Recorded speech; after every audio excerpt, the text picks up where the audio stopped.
الحمد لله رب العالمين.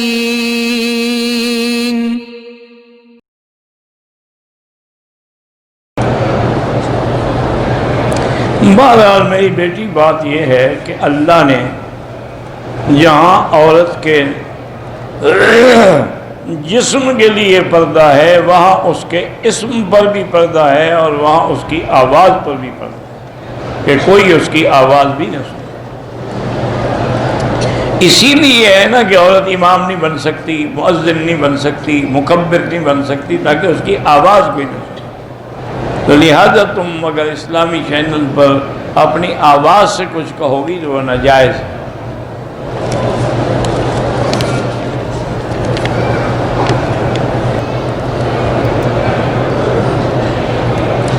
اگر کمرے میں کسی جاندار کی تصویر لگی ہوئی ہے تو اس کے آگے نماز نہ پڑھیں، اس کو الٹا کر دیں.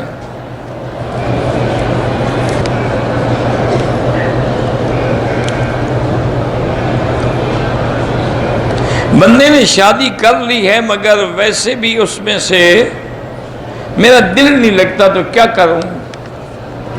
گزارو زندگی، دل نہیں لگتا دوسری شادی کر دو. بھئی دل جو نہیں لگتا تو میں کیا، ویسے کہتے ہو میری خدمت گزار بھی ہے، فرما بردار بھی، پھر بھی تمہارا دل نہیں لگتا تو پھر تو تمہیں کوئی سیدھا کرنے والا ملے نا،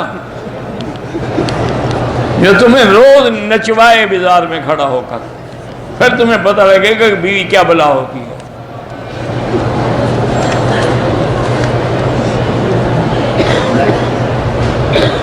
سجدہ تلاوت ہو اس میں بھی آپ سبحان ربی الاعلی سبحان ربی الاعلی پڑھ سکتے ہیں. اگر اولاد میں خامی ہو تو لوگ کہتے ہیں کہ والدین کے گناہوں کا اثر ہے. والدین کے گناہوں کا نہیں، ان کی تربیت نہ کرنے کا اثر ہے. اگر والدین صحیح ہوتے، صحیح تربیت کرتے تو اولاد خراب نہ ہوتی.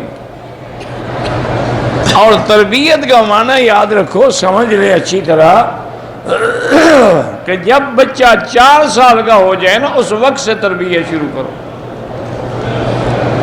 جب بڑا ہو جائے گا اس نے کیا تمہاری تربیت ماننی ہے.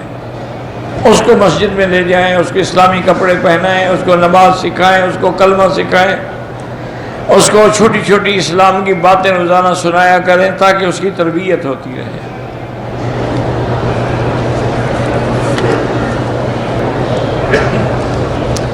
زیارات وہ جاتے ہوئے جب ہمیں گائیڈ کہتے ہیں کہ جی مکہ مدینے میں تو وہی آتا ہے جس کو حضور بلاتے ہیں، تو حضور کو کس نے بلایا تھا جب آپ حج پہ تشریف لائے تھے؟ حضور نے 4 عمریں کی ہے تو ان کو کس نے بلایا؟ بلاتا اللہ ہے. اللہ کے بندے غیر کی طرف نسبت کی تو شرک آ گیا.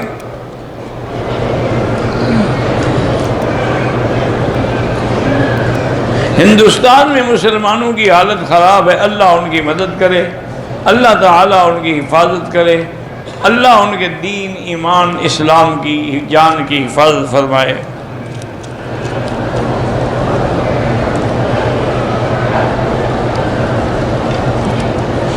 محمد علی مرزا بہرحال کوئی بھی ہے، اس نے حضرت تھانوی پر گستاخ رسول ہونے کا فتویٰ لگایا ہے کہ اپنے شاگردوں کو وہ لا الہ الا اللہ اشرف علی رسول اللہ پڑھاتے تھے.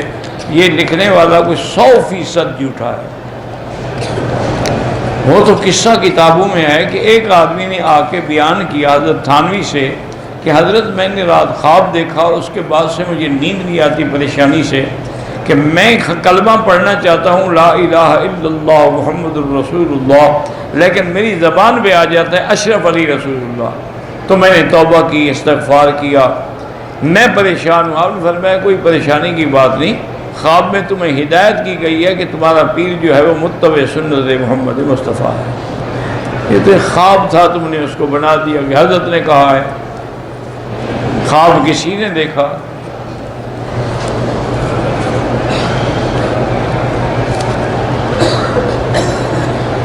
بہرحال حضرت علی رضی اللہ تعالی عنہ ہی کہنا چاہیے تمام صحابہ کو. اگر کوئی علیہ السلام کہہ دے تو کوئی مسئلہ نہیں ہے، لیکن علیہ السلام انبیاء کے لیے ہوتا ہے، رضی اللہ عنہ صحابہ کے لیے ہوتا ہے، اور رحمت اللہ علیہ جو ہے وہ اولیاء اللہ کے لیے ہوتا ہے. چائنا کے مسلمانوں کے ساتھ بڑا ظلم ہو رہا ہے، زبردستی روزہ توڑا جاتا ہے، مسلمان عورتوں کی شادی غیر مسلموں سے کرائی جاتی ہے۔ انا للہ و انا الیہ راجعون۔ ایسے حالات جب ہوں تو آدمی کو وہاں نہیں رہنا چاہیے، وہ جگہ چھوڑ دے، اور جب وہ جگہ چھوڑے گا تو اس کو اللہ اس سے بھی بہتر جگہ دیں گے۔